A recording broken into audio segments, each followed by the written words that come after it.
안녕하십니까. 네, 여러분 이번 학기 여러분들과 함께 슈퍼바이즈 실무에 대해서 함께 공부할 어윤선 교수입니다.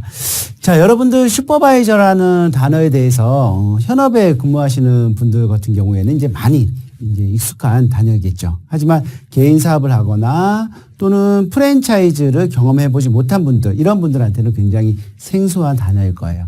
자, 프랜차이즈에서 가맹본부하고 이 가맹점, 이 둘을 연결해주는 핵심 역할을 하는 조직이 바로 슈퍼바이저라는 조직인데, 자, 이번 학기에 이 슈퍼바이저에 대해서 이러한 사람들이 어떤 실무를 하고 있는지 여기에 대해서 이제 공부해 보는 시간이 되겠습니다.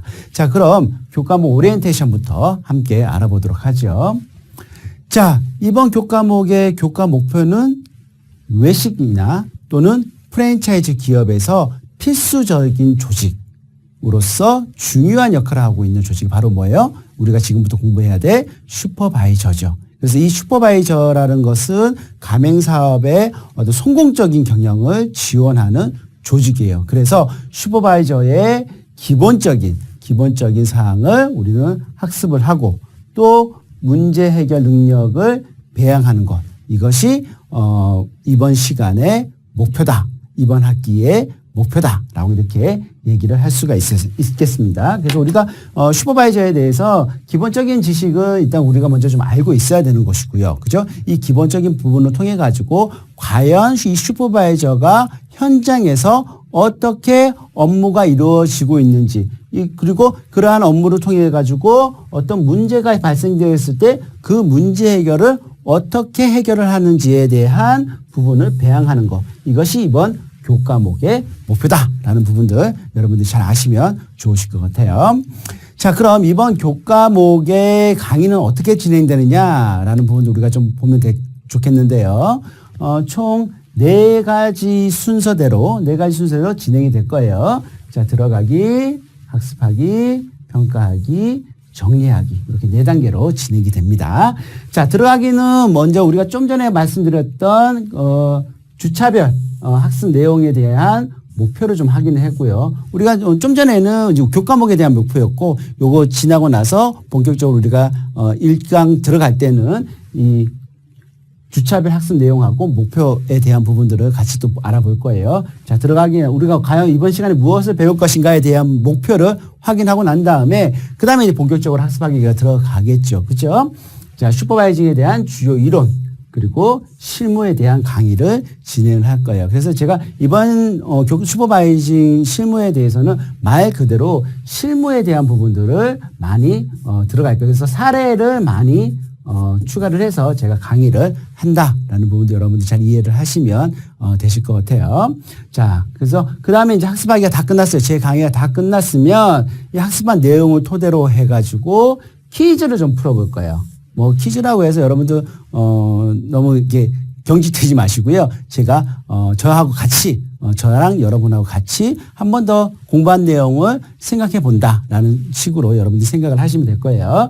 그래서 퀴즈를 풀어서 학습 내용에 대해서 중요한 부분들을 재확인해 볼 거고, 다시 한번 맨 마지막에 정리하기를 할 거예요. 정리하기는 학습 내용에 대한 주요 사항들을 아주 간단하게 정리를 하는 이러한 시간을 가지도록 이렇게 하겠습니다.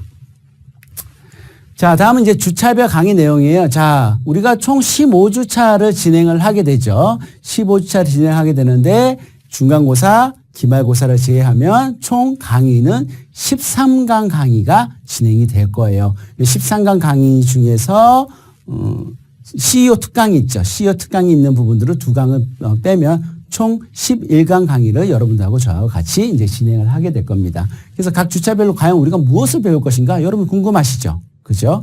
그 주차별로 어떤 내용들을 우리가 공부를 하게 되는지 한번 보자고요. 자, 1주차 때는 강의 소개, 지금 제가 강의 소개를 하고 있죠. 그리고 슈퍼바이저의 이해에 대해서 공부를 해 볼 거예요. 자, 슈퍼바이저의 이해.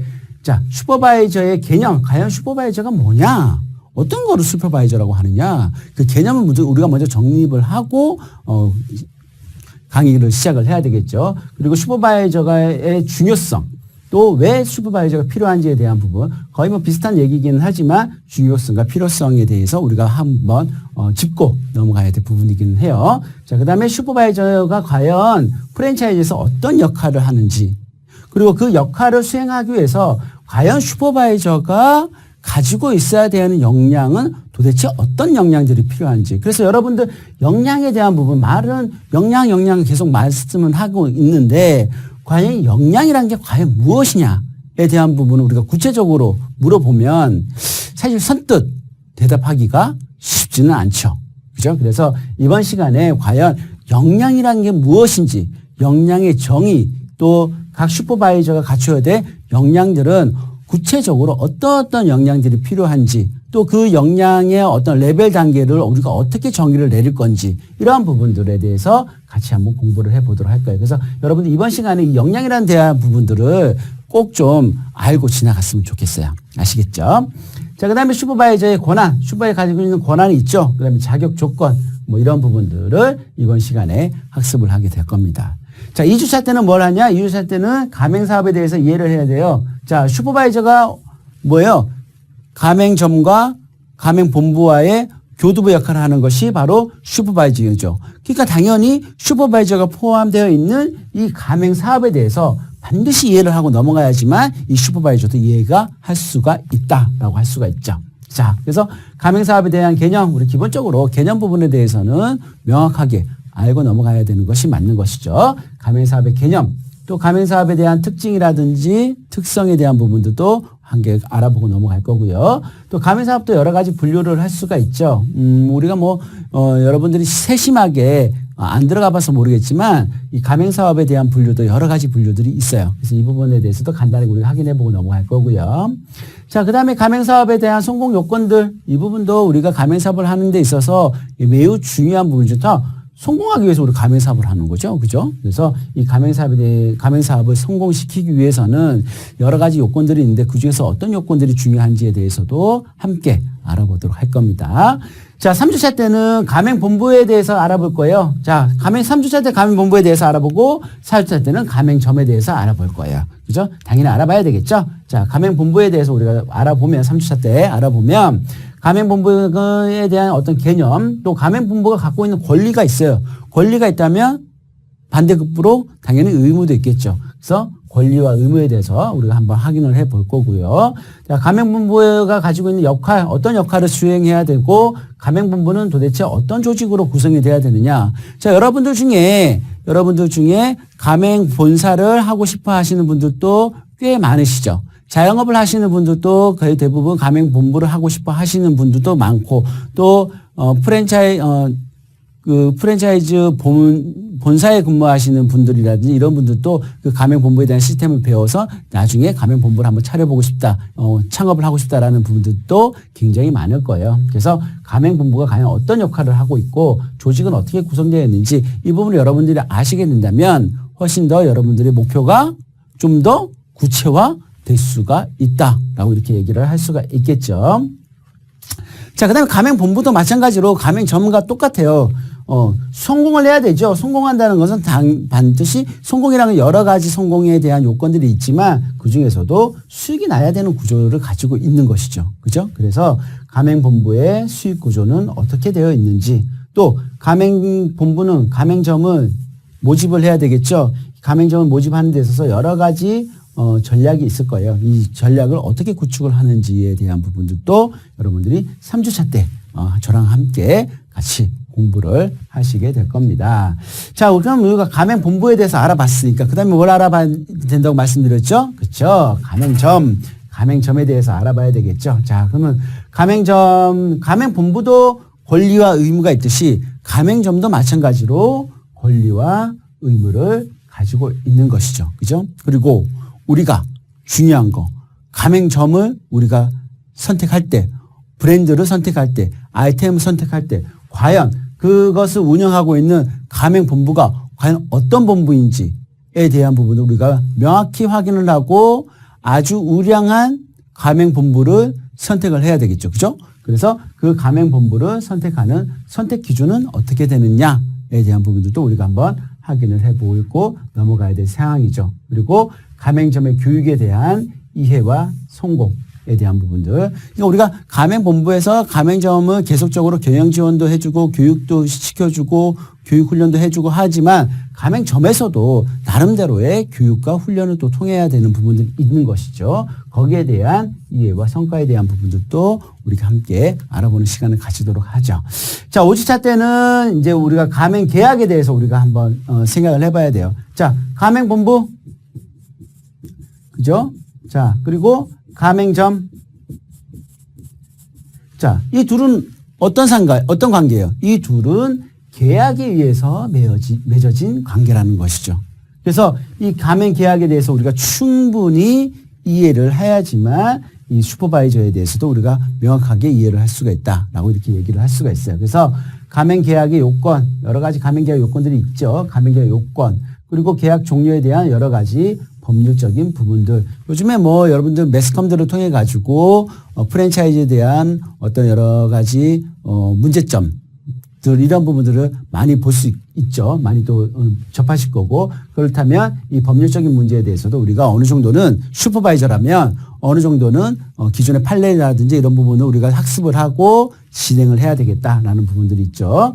그 다음에 중요한 거, 정보공개 제도에 대해서도 우리가 확실하게 알아야 된다. 우리가 가맹점이 가맹본부를 선택을 할 때 정보공개서를 반드시 우리가 확인하고 그 본부의 어떤 재무구조라든지 또 영업 상황 이런 부분들을 잘 알 수 있도록 이 정보공개서를 반드시 확인을 해보고 지나가야 되겠죠. 자, 그 다음에 가맹계약 체결 단계별로 확인되는 사항이 어떤 사항들이 있느냐, 그리고 가맹계약서의 실제 사례를 우리가 가지고 가맹계약에 대해서 우리가 면밀하게 한번 검토해보는 시간을 우리 5주차 때 가져보도록 할 거예요. 그 다음에 6주차 때는 이제 전문가 특강을 준비를 했어요. 그래서 현장의 전문가를 초청을 해서 과연 현장에 슈퍼바이저를 초대를 하거나 아니면은 슈퍼바이저를 잘 컨트롤하는 이러한 사람들을 전문가를 초청을 해서 과연 슈퍼바이저가 가지고 가야 될 어떠한 그 업무에 대한 부분, 또 슈퍼바이저가 가지고 가야 될 역량에 대한 부분, 또 슈퍼바이저로서의 어떤 실행해야 되는 어떤 행동들, 뭐 이런 부분들에 대해서 전문가를 모시고 특강을 진행을 할 거예요. 아주 재미있는 시간이 될 거니까요. 여러분들 기대를 해 주셔도 좋고요. 자, 7주차 때는 이제 우리가 중간고사를 이제 보게 될 거예요. 자, 그 다음에 8주차 때는 이제 가맹점 관리에 대한 부분들도 우리가 배워볼 거죠. 자, 가맹점을 경영한다 라고 보시면 돼요. 가맹점은 경영한다. 자, 그럼 가맹점을 경영하는 데 있어서 과연 필수적인 요건이 뭐냐? 바로 슈퍼바이저는 체크리스트를 통해서 QSC 관리를 한다. 이 QSC 관리는 뭐예요? QSC, 퀄리티, 서비스, 클리니스. 자, 상품에 대한 품질, 서비스, 그 다음에 청결 관리. 이 부분에 대해서 이게 뭐예요? 우리의 기본이라고 할 수 있어요. 기본 중에 기본이라고 할 수 있어요. 이 체크리스트를 통해 가지고 이 기본을 잘 수행하고 있냐, 없냐. 이러한 부분을 우리가 체크를 하게 되는 것이죠. 자, 기본이란 건 우리가 다른 말로 하면 뭐예요? 매뉴얼을 잘 준수를 하고 있냐, 없냐. 이러한 부분도 우리가 확인할 수가 있는 것이죠. 자, 그리고 우리 가맹점 관리에 있어서 또 중요한 부분. 아무래도 우리 프랜차이즈업은 대부분 외식 쪽이 한 80% 이상 차지를 하고 있기 때문에 이 인력 관리에 대한 부분들도 굉장히 중요한 부분들이다. 그래서 이러한 부분들 어떻게 인력 관리를 할 것이냐라는 부분도 우리가 확인해 볼 예정이고요. 자, 9주차 때는 가맹점의 생산 관리, 생산성을 높이기 위해서 어떻게 우리가 슈퍼바이저가 행동을 해야 되느냐라는 부분들을 한번 공부를 해볼 거예요. 그래서 과연 우리가 프랜차이즈업에서의 생산성이란 것은 어떤 의미인가? 라는 부분들도 우리가 한번 확인해 볼 거고요. 그러면 생산성에 대한 여러 가지 생산성인데 모든 생산성 다 우리가 할 수는 없으니까 주요 생산성 지표에 대해서 우리가 한번 더 확인을 해 볼 거고요. 그다음에 가맹점의 생산성 향상에 대해서 어떻게 하면 생산성 향상을 시킬 것인지에 대한 부분. 자, 이 생산성 향상과 맞물려 있는 것이 바로 뭐예요? 바로 수요 예측이라는 것이죠. 기본적으로 우리가 수요 예측이 정확하게 돼야지만 생산성 향상을 높일 수 있는 부분이다라고 이렇게 얘기를 할 수가 있어요. 그래서 여러분들 수요 예측이라는 부분들도 꼭 놓치지 말고 여러분들이 알고 지나가셔야 되는 부분들이에요. 같이 한번 공부를 해보도록 하죠. 자, 10주차 때는 뭐예요? 가맹점 경영 분석에 대해서 우리가 한번 알아볼 거예요. 자, 우리가 점포의 문제점을 우리가 확인을 하고 점포를 진단을 하고 그리고 점포를 진단한 다음에 그것도 향상시키기 위한 목표를 세우고 그 목표를 달성하기 위한 전략을 세워야 되겠죠. 그러려면 뭐 해야 돼요? 반드시 경영 분석을 해줘야 되겠다. 자, 경영 계획을 먼저 좀 수립을 하고요. 그죠? 경영 계획 수립하는데도 내가 그냥 생각나는 대로 수립하면 돼요, 안 돼요? 당연히 안 되겠죠. 기존의 데이터들을 잘 우리가 검토를 해서 경영 계획을 세워야 되고 또 기존의 데이터가 없다라고 하면 주변에 유사한 업종들을 우리가 벤치마킹해서 이러한 경영 계획을 수립을 해야 되겠죠. 그 다음에 손익계산서라든지 대차대조표 이런 부분을 통해 가지고 경영을 제대로 분석할 수 있는 방법 이런 부분도 우리가 한번 배워볼 거고요. 그 다음에 공헌이익이라든지 손익분기점 분석 이러한 부분을 통해 가지고 과연 이번 달에 얼마나 벌었고 경영계획 대비 얼마나 됐고 우리가 지금 매출을 올렸는데 어느 부분에서 실질적으로 목표 대비 플러스가 났는지 아니면 목표 대비 마이너스가 났는지 차질이 많이 빚어져 있는지 뭐 이런 부분들을 우리가 분석할 수 있는 이러한 부분들을 가지고 갈 거예요. 그래서 슈퍼바이저를 한다면 이러한 부분들을 다 할 수가 있어야 되는 것이죠.